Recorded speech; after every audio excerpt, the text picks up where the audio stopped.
Very good evening.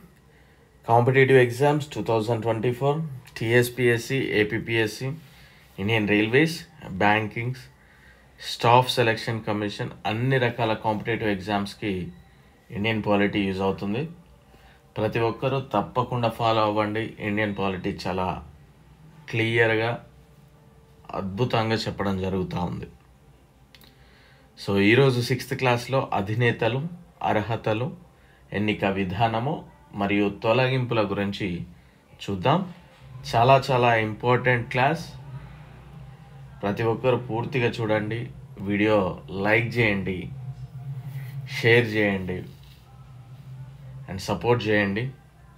And మన యొక్క app last benches యాప్ని డౌన్లోడ్ చేసుకోండి. లింక్ డిస్క్రిప్షన్లో ఉంది. టెలిగ్రామ్ ఛానల్లో జాయిన్ అవ్వండి. దాని యొక్క లింక్ కూడా మనకి డిస్క్రిప్షన్లోనే అవైలబిలిటీ ఉంది. ఇండియన్ పాలిటీ కేవలం 99 రూపాయలకే 1 year వ్యాలిడిటీతో అందించడం జరుగుతూ ఉంది. మీరు యాప్లో ఎప్పుడంటే అప్పుడు చదువుకోవచ్చు. ప్రతి ఒక్కరు తప్పకుండా తీసుకోండి. Okay, right. మొదటగా హోదా, రాష్ట్రపతి హోదా కనుక చూసినట్లయితే భారత పౌరుడై ఉండాలి. 35 years లేదా ఆ పైబడి వయసు ఉండాలి. దాంతోపాటు లోక్సభ సభ్యుడయ్యేందుకు అవసరమైన అర్హతలన్నీ కలిగి ఉండాలి. అభ్యర్థి కేంద్ర మరియు రాష్ట్ర ప్రభుత్వాలలో లేదా వాటి అండర్లో ఉన్న సంస్థలలో ఆదాయం వచ్చే పదవులలో ఉండరాదు. ఇక్కడ నోట్ చేసుకోవాల్సిన విషయం ఏంటి అంటే, ఉపరాష్ట్రపతి కానీ వేరే రాష్ట్ర గవర్నర్ కానీ కొన్నిసార్లు రాష్ట్రపతిగా నియమిస్తూ ఉంటారు, కొన్నిసార్లు ఎంపీలుగా ఇట్లాంటి వాళ్ళని కూడా రాష్ట్రపతిగా చేస్తూ ఉంటారు. అవి లాభదాయక పదవిలోకి రావు అని రాజ్యాంగం తెలియజేస్తూ ఉంది. సో రాష్ట్రపతి యొక్క పదవీ కాలము 5 సంవత్సరాలు. ఎన్నిక విధానం ఏ విధంగా ఉంటుందంటే, ఎలక్టోరల్ కోటా ద్వారా ఎన్నుకోవడం జరుగుతుంది. సో మీరు రాష్ట్రపతి క్లాస్లో విన్నట్లయితే అర్థమవుతుంది, అంటే ప్రియారిటీ బట్టి. ఓకేనా. అండ్ పార్లమెంట్ 2 సభలలోనూ గల ఎన్నికైన సభ్యులు. ఇందులో పాల్గొనే వాళ్ళు ఎవరంటే, పార్లమెంటు 2 సభలలో అనగా లోక్సభ మరియు రాజ్యసభ, 2 సభల్లో గల ఎన్నికైన సభ్యులు ఓన్లీ, నామినేటెడ్ వాళ్ళు కాదు. అండ్ కేంద్రపాలిత ప్రాంతాలైన ఢిల్లీ అండ్ పుదుచ్చేరిలోని ఎమ్మెల్యేస్, ఎన్నికైన ఎమ్మెల్యేలు, అదేవిధంగా ఇతర శాసనసభలలో ఎన్నికైన సభ్యులు.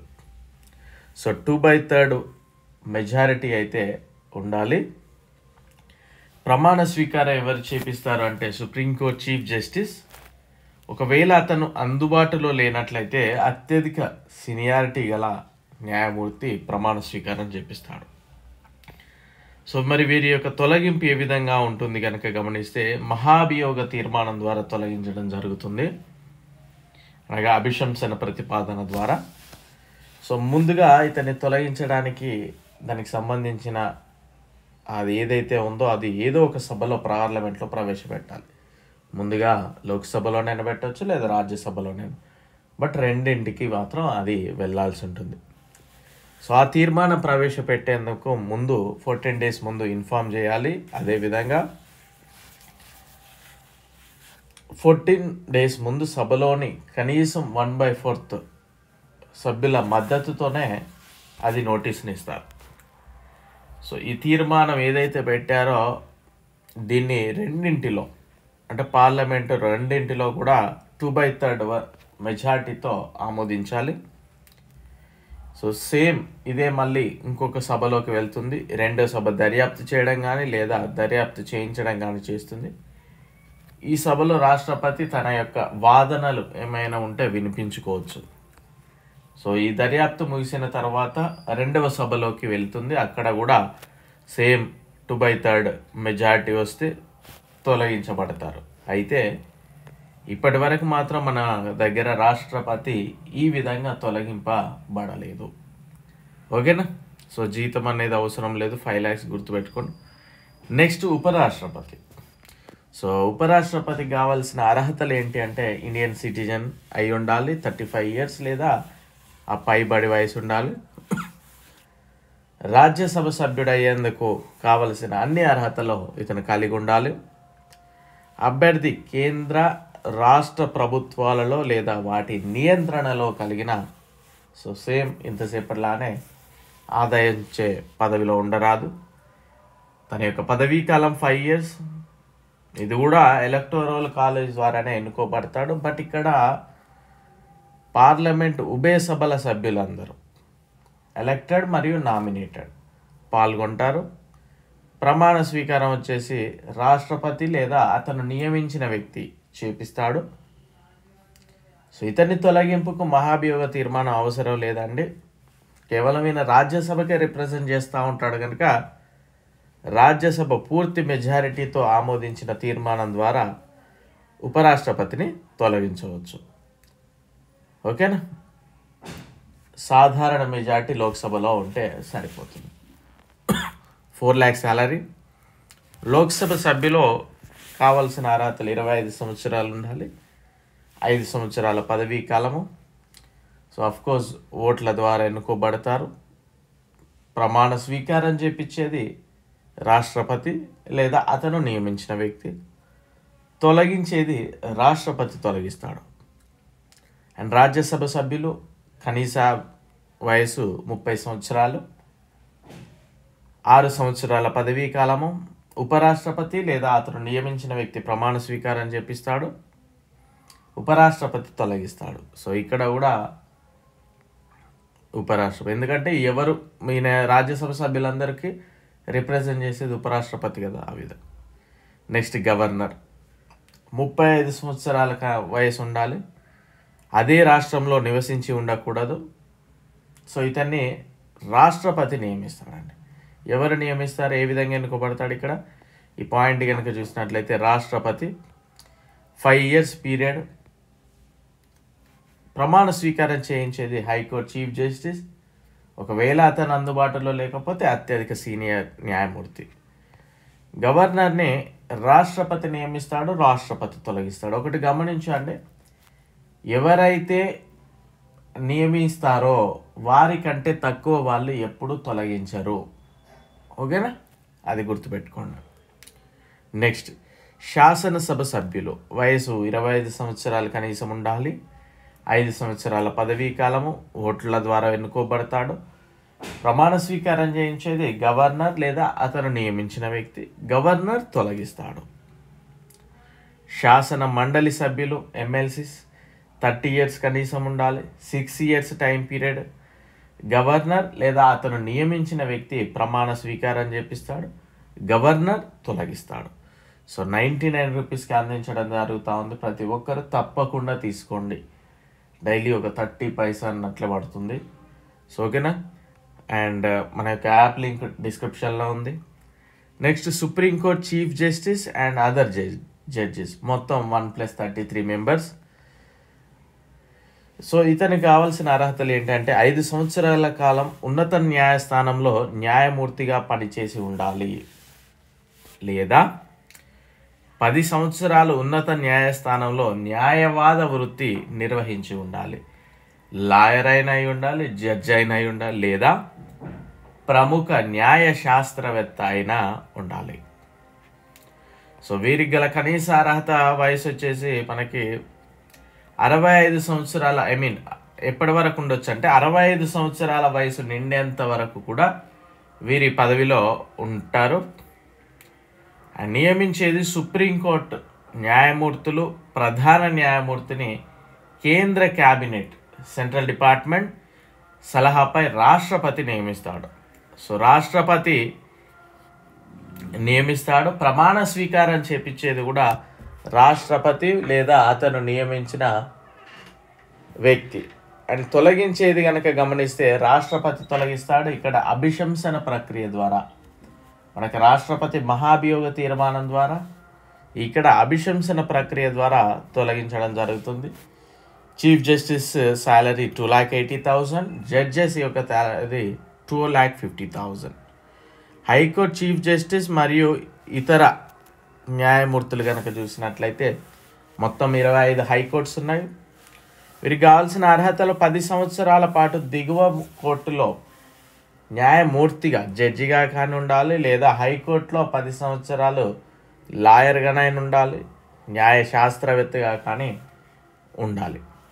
అండ్ 62 సంవత్సరాల వయసు నిండేంత వరకు కూడా తను ఉండొచ్చు పదవిలో. రాష్ట్రపతి నియమిస్తాడు.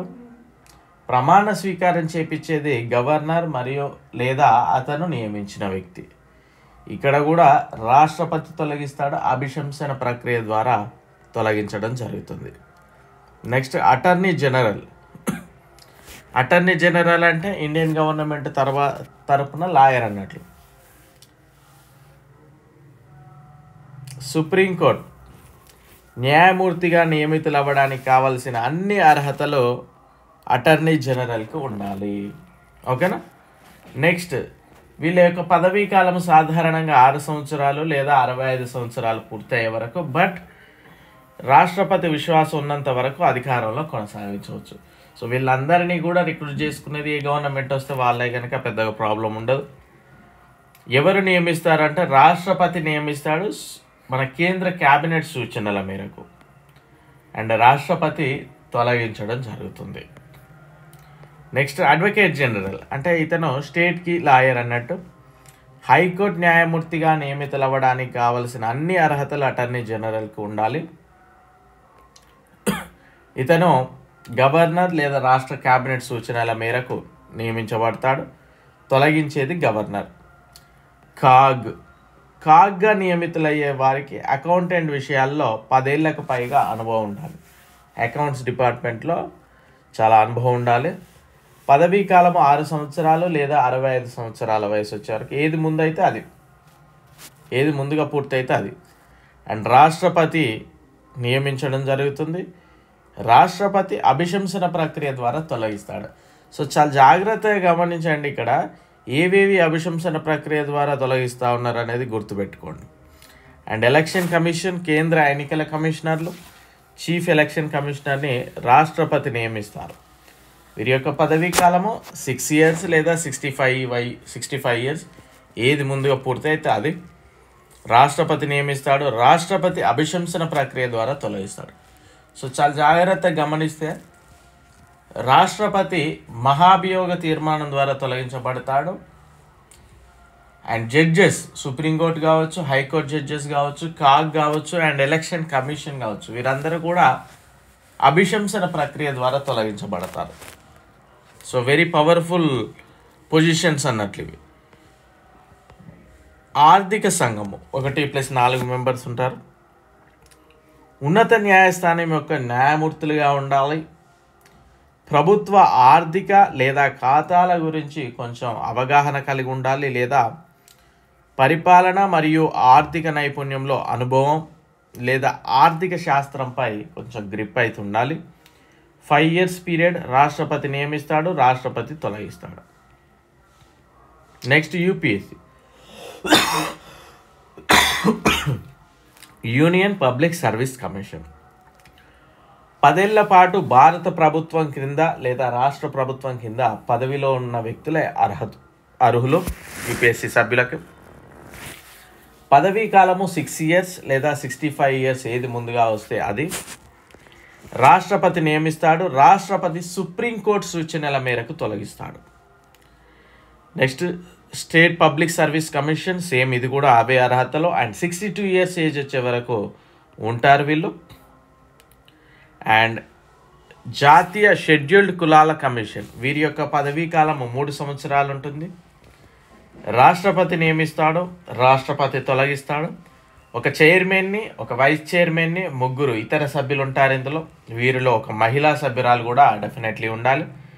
వీరందరూ కూడా షెడ్యూల్డ్ తెగలకు సంబంధించిన వాళ్ళే ఉండాలి. అండ్ జాతీయ షెడ్యూల్ తెగల కమిషన్,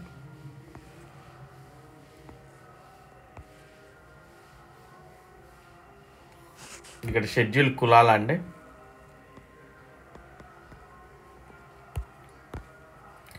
తెగల కమిషన్ సేమ్ రాష్ట్రపతి ఉండాలి, నియమిస్తాడు. ఒక చైర్మన్, వైస్ చైర్మన్, 3 ఇతర సభ్యులు ఉంటారు. వీరిలో ఒక మహిళ డెఫినెట్లీ ఉండాలి. వీరందరూ కూడా షెడ్యూల్ తెగలకు సంబంధించిన వాళ్ళై ఉండాలి. 3 years పీరియడ్ రాష్ట్రపతి తొలగిస్తాడు. NHRC national human right commission చైర్మన్గా నియమితులయ్యే వ్యక్తి సుప్రీంకోర్టు ప్రధాన న్యాయమూర్తిగా పదవీ విరమణ చేసిన వారై ఉండాలి.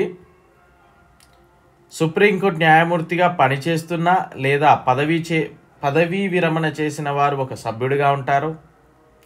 మరో సభ్యుడు ఏదైనా హైకోర్టు నుంచి న్యాయమూర్తిగా పనిచేస్తున్నా లేదా పదవీ విరమణ చేసిన వారై ఉండాలి. మిగిలిన ఇద్దరు సభ్యులు మానవ హక్కుల రంగంలో పరిజ్ఞానమై కలిగి ఉండాలి. పై సభ్యులతో పాటు మరో 4 పదవీ రీత్యా సభ్యులుగా ఉంటారు. ఒక స్త్రీ ఖచ్చితంగా ఉంటుంది. ఇందులో కనుక చూసినట్లయితే ఎక్స్ అఫిషియో మెంబర్స్గా chairmans of national commission for schedule caste, national commission for schedule tribes, national commission for human rights national commission for minorities, national commission for backward classes, national commission for protection of child rights, national commission for PWD. So వీరందరూ కూడా X officio మెంబర్స్గా ఉండడం జరుగుతుంది. వీరి యొక్క పదవీ కాలము 5 years లేదా 70 సంవత్సరాలు ఏది కంప్లీట్ అయితే అది ముందుగా వర్తిస్తుంది. రాష్ట్రపతి నియమిస్తాడు. జాతీయ మానవ హక్కుల కమిషన్ చైర్మన్ సభ్యులను రాష్ట్రపతి నియమిస్తాడు. వీరి నియామకంలో ప్రధానమంత్రి అధ్యక్షతన 6 సభ్యుల కమిటీ సలహా ఇస్తుంది. సో ఎవరెవరు సలహా ఇస్తే వీళ్ళని నియమిస్తాడంటే ప్రైమ్ మినిస్టర్ చైర్మన్గా ఉంటారు ఆ కమిటీకి. అందులో హోంశాఖ మంత్రి, Lok Sabha speaker, Rajya Sabha deputy speaker, లోక్సభలో ప్రతిపక్ష నాయకుడు, రాజ్యసభలో ప్రతిపక్ష నాయకుడు వీరందరూ కలిసి కొందరిని సజెస్ట్ చేస్తే రాష్ట్రపతి నియమించడం జరుగుతుంది, రాష్ట్రపతి తొలగించడం జరుగుతుంది వీరిని. అండ్ ఎస్హెచ్ఆర్సి హైకోర్టులో రిటైర్డ్ అయిన ప్రధాన న్యాయమూర్తి లేదా న్యాయమూర్తి అయినా ఉండాలి. పదవీ కాలం 5 years ఆర్ 70 years ఏది వస్తే అది. గవర్నర్ ఒక కమిటీ సలహా ఇస్తుంది, రాష్ట్రపతి తొలగిస్తాడు. ఇక్కడ గమనించండి, ఎస్హెచ్ఆర్సిని గవర్నర్ నియమిస్తూ ఉన్నాడు, రాష్ట్రపతి తొలగిస్తూ ఉన్నాడు. సెంట్రల్ ఇన్ఫర్మేషన్ కమిషన్ పదవీ కాలం 5 years లేదా 65 years ఏది ముందు వస్తే అది. రాష్ట్రపతి కమిటీ మేరకు నియమిస్తాడు, రాష్ట్రపతి తొలగిస్తాడు. స్టేట్ ఇన్ఫర్మేషన్ కమిషన్ పదవీ కాలం 5 years 65 yearsలో ఏజ్ ఏది వస్తే అది. గవర్నర్ ఒక కమిటీ మేరకు నియమిస్తాడు, గవర్నర్ తొలగిస్తాడు. సెంట్రల్ విజిలెన్స్ కమిషన్ పదవీ కాలం 4 years 65 years ఏజ్ ఏది వస్తే అది. రాష్ట్రపతి కమిటీ మేరకు ఇందులో prime minister, home minister, leader of opposition in Lok Sabha వీరి సూచనల మేరకు నియమించడం జరుగుతుంది. రాష్ట్రపతి సుప్రీంకోర్టు సూచనల మేరకు తొలగించడం జరుగుతుంది. సో ఇక్కడ మీరు అబ్జర్వ్ చేస్తే ఈ స్టేట్ ఇన్ఫర్మేషన్ ఎస్హెచ్ఆర్సిలో స్టేట్ హ్యూమన్ రైట్ కమిషన్లో మాత్రమే గవర్నర్ నియమిస్తూ ఉన్నాడు, మిగిలిన రాష్ట్రపతి తొలగిస్తూ ఉన్నాడు. మిగిలినవన్నీ కూడా గవర్నర్ నియమిస్తే గవర్నరే తొలగిస్తూ ఉన్నాడు, రాష్ట్రపతి నియమిస్తే రాష్ట్రపతి తొలగిస్తూ ఉన్నాడు. అండ్ అదేవిధంగా సుప్రీంకోర్టు, హైకోర్టు న్యాయమూర్తులను, కాగ్ని ఎన్నికల సంఘానికి సంబంధించిన వారిని అభిశంసన ప్రక్రియ ద్వారా తొలగిస్తూ ఉన్నారు. రాష్ట్రపతిని మహాభియోగ తీర్మానం ద్వారా తొలగిస్తూ ఉన్నారు. So very important class, miss అవ్వకండి. వీడియో లైక్ చేయండి, షేర్ చేయండి. Thank you, all the very best.